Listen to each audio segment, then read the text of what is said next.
Most men don't wake up one day and think, I feel disconnected from my life. It happens more quietly than that. They're still functioning, still showing up, still doing what needs to be done. From the outside, nothing looks broken, but internally, something feels distant, like life is happening around them, not through them, and that's what makes disconnection so confusing for men.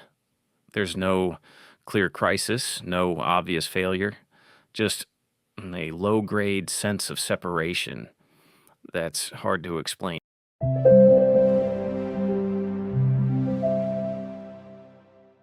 Most men don't feel disconnected because something dramatic happened. They feel disconnected because nothing did. Life kept moving. Responsibilities piled up. Emotions were managed instead of felt. And slowly, without realizing it, men stopped checking in with themselves. They stayed functional, but lost emotional contact.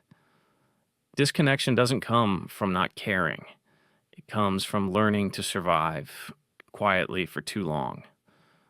To understand disconnection, we have to talk about how men are taught to cope. From an early age, many men learn a simple rule, handle it yourself. Not because anyone was cruel, but because independence was praised. You were upset, you distracted yourself, you were confused, you figured it out. You were hurt, you moved on.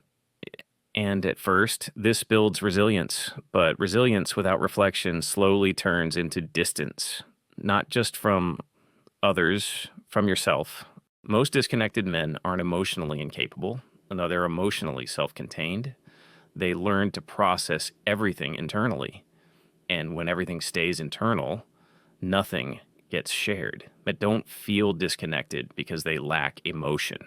They feel disconnected because they learn to manage emotion alone. When you handle everything internally, you stop translating your inner world. You stay productive, you stay composed, but you lose emotional contact, you with yourself and with others. Disconnection isn't a failure of effort. It's a side effect of emotional self-sufficiency practiced too long. One of the most common phrases disconnected men use is, I'm fine, and they mean it in a narrow sense. They're not falling apart, they're not overwhelmed, but fine isn't the same as connected. Connected men feel engaged, alive, emotionally present.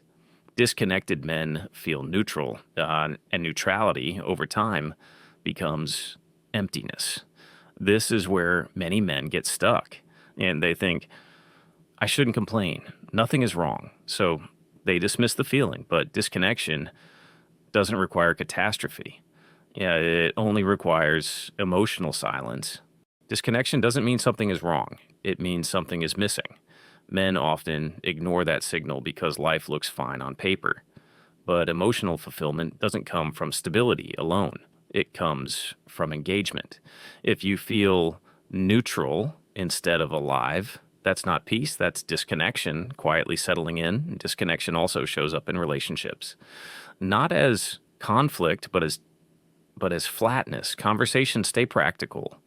Emotions feel muted. Conflicts get minimized instead of explored. A man thinks he's being calm. His partner feels he's unreachable. This gap grows slowly, not because of lack of love, but lack of emotional access. Let me give you a small example. A man comes home exhausted. His partner asks, do you want to talk about your day? He says, it's fine. And functionally, it is. But emotionally, something was missed. He didn't say, I feel drained. I feel under pressure. I feel invisible. Not because he's hiding, but because he doesn't know how to enter that space without feeling exposed. Men often withdraw not because they don't care. They withdraw because they don't know how to share without feeling like they're losing control. Silence feels safer than saying the wrong thing, but silence doesn't protect connection. It slowly erodes it. Disconnection looks calm until you realize no one can reach you anymore. Another place disconnection shows up is friendship. Many men have people around them, but no one with them. They talk about events, work, plans, ideas, rarely about fear, doubt, grief, or longing. Not because those feelings aren't there, but because there's no language for them. Friendship becomes activity based, not emotionally anchored, and over time, men feel alone in company. Connection isn't about proximity, it's about emotional recognition. When conversations never go beyond performance or facts, men don't feel seen. They feel tolerated. You can be surrounded by people and still feel alone. Connection isn't about being busy together, it's about being emotionally recognized. When no one knows what's happening inside you, you're not connected, you're just present. Disconnection isn't loneliness, it's invisibility. Before men feel disconnected from others, they usually feel disconnected from themselves. They stop asking, what do I actually feel? What do I need right now? Wait, what matters to me? Those questions get replaced with what should I do? What's expected? What's sufficient? The inner world goes quiet, not peaceful, just unheard. This is where many men mislabel the problem. They call it burnout. They think they need rest, a break, a change of scenery. But rest doesn't fix disconnection. Only reconnection does. Men often mistake disconnection for exhaustion. Yeah, but you don't feel empty because you're tired. You feel empty because you've lost emotional contact.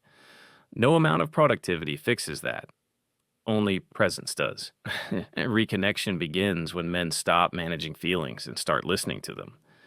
So, what does reconnection actually look like? Not emotional dumping, not forced vulnerability. It's quieter than that. It sounds like, I don't know how I feel yet. That affected me more than I expected. I feel distant, and I don't know why. These aren't weaknesses, they are doors.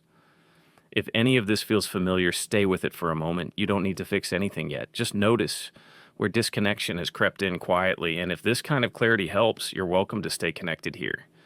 This channel exists to give men language for experiences they've lived through silently. Men don't stay disconnected because they want to. They stay disconnected because no one showed them how to reconnect without losing dignity.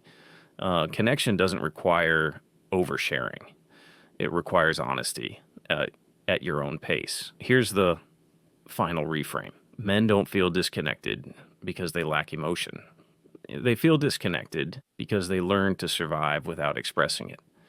What once kept you stable may now be keeping you distant. If this helped you understand disconnection differently, let it settle. You don't need to rush reconnection. Just stop ignoring the quiet signal that something wants attention. And if you want more conversations like this, calm, grounded, and focused on men's inner lives, you're welcome to stay connected. This isn't about changing who you are. It's about coming back to yourself without losing your ground.